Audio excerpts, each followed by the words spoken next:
I have a very special guest joining me today. The illustrator for my next book, Humans in Training, Elizabeth Savanella, sat down to talk children's books and creating art. This is the Journey to KidLit podcast, episode 17.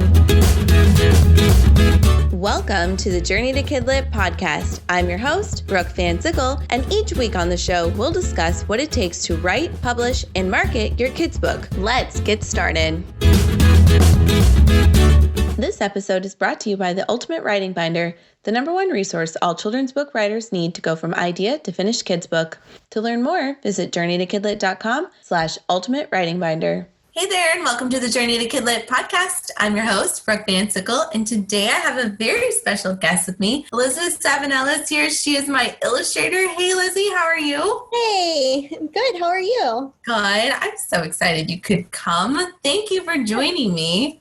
Thank you for having me. Oh, of course. So for those of you who don't know, Lizzie and I have a book coming out next week. It's here on Tuesday. Ah, so close. I know. So for those of you who don't know, Elizabeth, will you tell us a little bit about who you are and how you got started as a children's illustrator?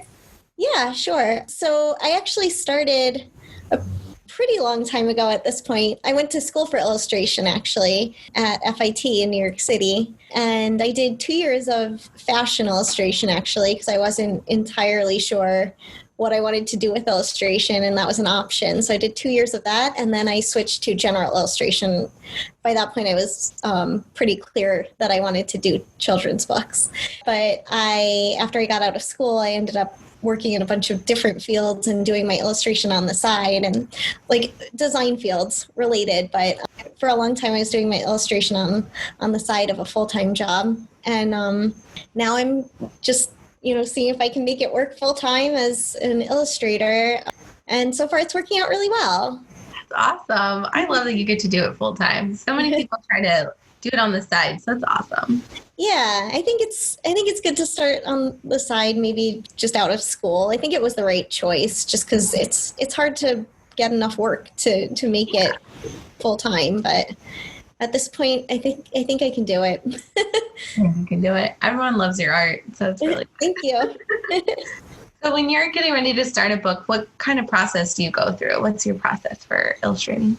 Well, I always like to ask the author kind of what they're thinking, just page by page. Sometimes the text makes it really clear exactly what's going to be on every page, but just to have an idea of what they kind of think is the action. Sometimes the text doesn't dictate it as much, so it's always good to just know where they're coming from a little bit. And then from there, I usually work on sketches, just trying to give a really good idea of what's happening in the scene. My sketches are pretty close to what the final is going to be, just to give a good idea. So from there, usually the author will take a look, make any changes that they want, and then I'll go to color.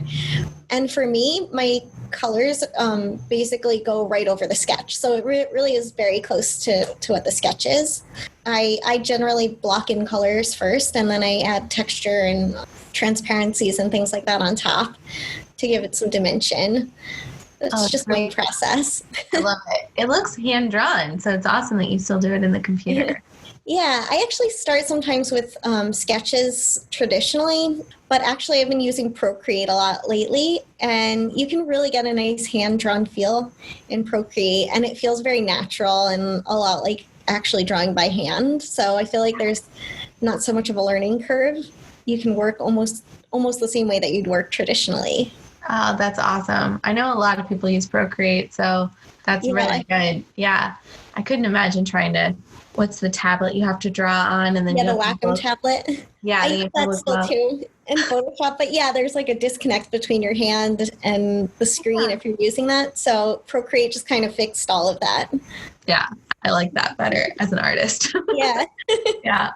So, we have a book coming out, and it comes out on Tuesday. So what were your thoughts when you first received the manuscript? What kind of went through your head? Well, I loved it from the beginning because first of all, I love dogs and pets. And I think like the idea of bringing home a dog, just like that idea just gave me so much inspiration because they do such funny things. And like you specifically asked for the character to have a lot of personality, which was really fun to develop as an artist. So like I really enjoyed like putting his personality into the book and just like showing the love between the parents and the parents, like the owners and the dog. No, they're definitely parents. Yeah. Mom and dad. Yeah, I think you can really get a sense for the personality you gave him too, which is always fun because you don't want just like a boring stationary puppy. You know, Yeah. we talk about this all the time on KidLit, that we want our characters to have a voice and a personality. They can't just be interchanged. And I think Yeah. Mm-hmm. yeah. So all the pages, what was your favorite to come up with? I really liked the last vignette page where he's sort of finally trained them and going through his routine. That was really fun just to show him in a bunch of different situations all together. Yeah. And I like the idea that like he's finally done it and that's how he's trained them. I think it was really cute. Oh yeah, I thought it was really cool. And it's probably fun too because it's like a whole bunch of character sketches like all in one page. Yeah. Yeah, I loved showing him like just like almost in a sequence like that. Yeah, exactly. I love it. So what's one of your biggest struggles as a children's illustrator, would you say?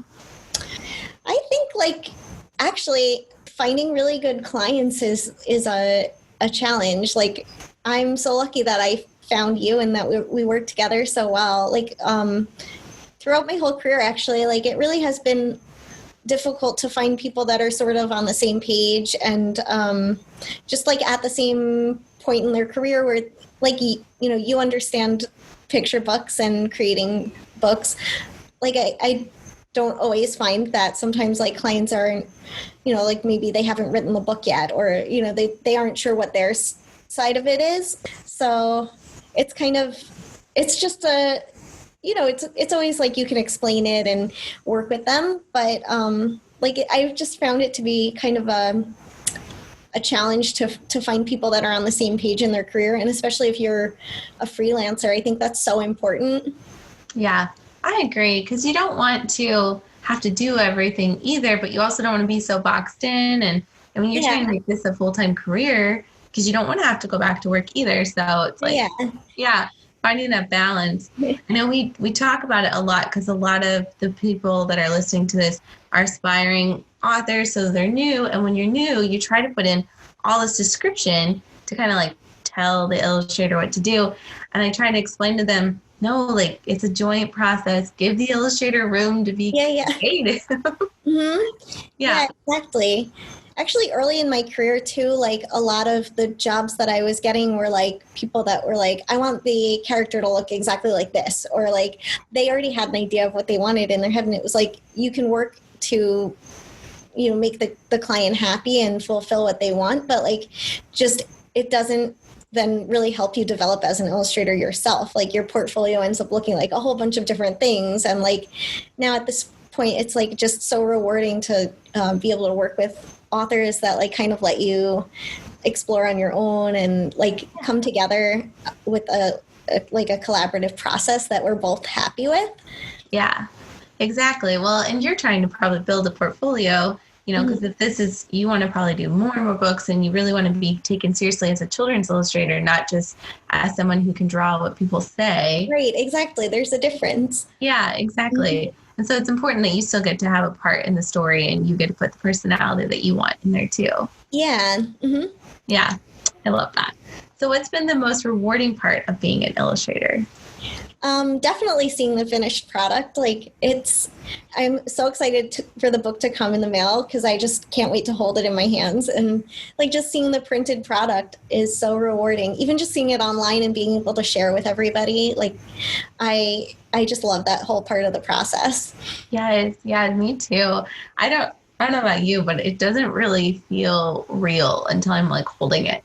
Yes. Yeah. It's just like all the hard work has paid off. Exactly. Yes.